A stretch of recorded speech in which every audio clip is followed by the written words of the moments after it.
টকশোতে আগেও বলেছি, বিএনপি একটা রোড ম্যাপের প্রস্তাব দিক না, জামাত দিক, গণতন্ত্র মঞ্চ, মাহমুদুর রহমান মান্না, জোনায়েদ সাকিরা দিক।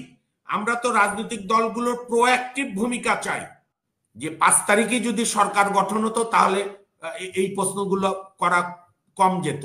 কিন্তু 8 তারিখ পর্যন্ত সমস্ত রাজনৈতিক দলগুলোর সঙ্গে তো ওয়াকারুজ্জামানের ক্যান্টনমেন্টে তো সবাই চলে গেল। ক্যান্টনমেন্টে যখন ওয়াকারুজ্জামান ডাকলো, কোন দল না বলেছে যে আমরা ক্যান্টনমেন্টে যাব না। শোনেন, এখন আমাদের মানে আজকে আসলে আমাদের এখন ক্লিয়ার করতে হবে যে মানে আমরা কি করব।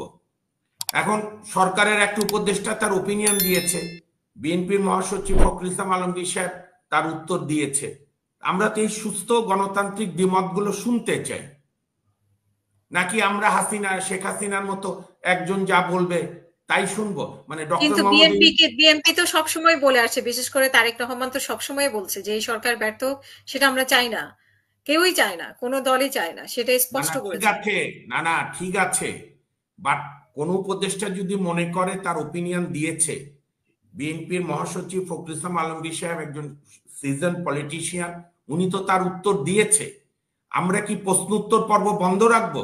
মানে আমরা কি চাই, যে শেখ হাসিনার ফ্যাসিস্ট চলে গেছে, ডক্টর মোহাম্মদ ইউনূস যা বলবে তাই শুনতে হবে, না বিএনপি যা ডিসাইড করবে তাই আমাদের শুনতে হবে, অথবা জামাত যা ডিসাইড করবে তাই আমাদের শুনতে হবে, নাকি বামপন্থীরা, গণতন্ত্র মঞ্চ, উদার গণতান্ত্রিকরা যা বলবে? শোনেন, আমি ডক্টর তাজ হাসমির সঙ্গে একমত, আমাদের মাইন্ডসেটই আমরা এখনো ঠিক করতে পারিনি।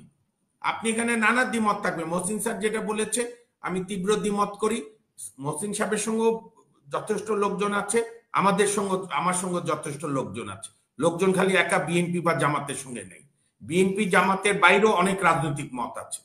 বাংলাদেশে জাতির দুর্ভাগ্য, নির্বাচনের নামে হোক আর স্বৈরতন্ত্রের নামে হোক, সব সময় সংখ্যালঘিষ্ঠ ওপিনিয়ন এই রাষ্ট্রকে শাসন করেছে। আমি বুঝাতে পেরেছি? একটা ভোটে 60% লোক যে দলটাকে সাপোর্ট দেয়নি, 40% সমর্থন নিয়ে, সংখ্যালঘিষ্ঠের সমর্থন নিয়ে এই রাষ্ট্রকে তারা শাসন করেছে। এবং আমার বলতে কোনো দ্বিধা নেই, কারো অভিমান লাগলে লাগতে পারে। আমি যখন ফ্যাসিস্ট হাসিনার চোখে চোখ রেখে কথা বলেছি, আমার জীবদ্দশায় মনে হয় না হতে পারে যে হাসিনার চাইতে বড় কোনো ফ্যাসিস্ট আসবে। আসলে আবারও বলবো, জেলে যাব। সেটা হচ্ছে আমাদের নির্বাচনী ব্যবস্থা নিয়ে রাজনৈতিক দলগুলো রোডম্যাপ দেয় না কেন? আমি তো আপনার টকশোতে আগেও বলেছি, বিএনপি একটা রোডম্যাপের প্রস্তাব দিক না, জামাত দিক, গণতন্ত্র মঞ্চ, মাহমুদুর রহমান মান্না, জোনায়েদ সাকিরা দিক। আমরা তো রাজনৈতিক দলগুলোর প্রোঅ্যাক্টিভ ভূমিকা চাই জনগণ হিসাবে। বিএনপি বলুক যে বিচার বিভাগের এই সংস্কার আপনি করেন, পুলিশ বিভাগের এই সংস্কার করেন।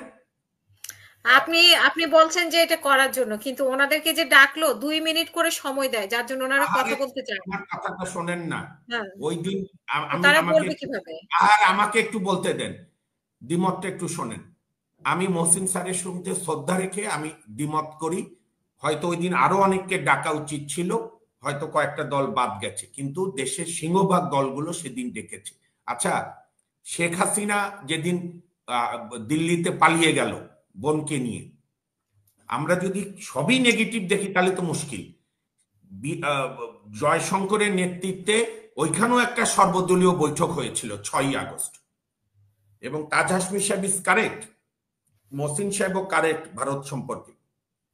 সেইখানে সমস্ত দল যখন বসলো, যে রাহুল গান্ধীকে আমরা এত পছন্দ করি এখনো, যে মোদির হিন্দুত্ব ভারতের বিরুদ্ধে, ধর্মনিরপেক্ষ ভারত আমাদের প্রয়োজন, সেইখানে তার একটা ভূমিকা থাকবে।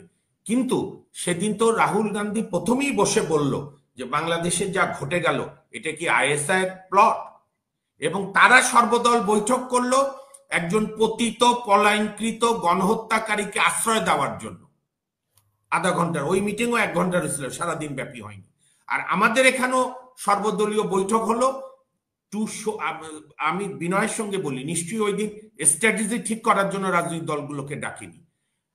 সেদিন ঠিক করা হলো যে জামাত ইসলামের একটা ওপিনিয়ন আছে, কমিউনিস্ট পার্টির একটা ওপিনিয়ন আছে, বিএনপি বড় দল সবচেয়ে জনপ্রিয় তার একটা ওপিনিয়ন, জামাতের, গণতন্ত্র মঞ্চ, ইসলামী আন্দোলন, হেফাজত, কিন্তু সবাই একটা ব্যাপারে একমত যে ভারতের আধিপত্যবাদ, ভারতের দাদাগিরির বিরুদ্ধে আমরা সবাই একমত।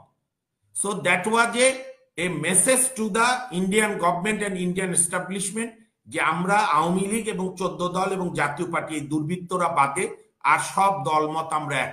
তার মধ্যে কর্নেল অলিটা ঘটে গেছে, পরে উপদেষ্টা মাপ চেয়েছে, সরি দুঃখ প্রকাশ করেছে, অলি সাহেব বলেছে আমি এটা মেনে নিয়েছি, বা আরো যেগুলো ছিল।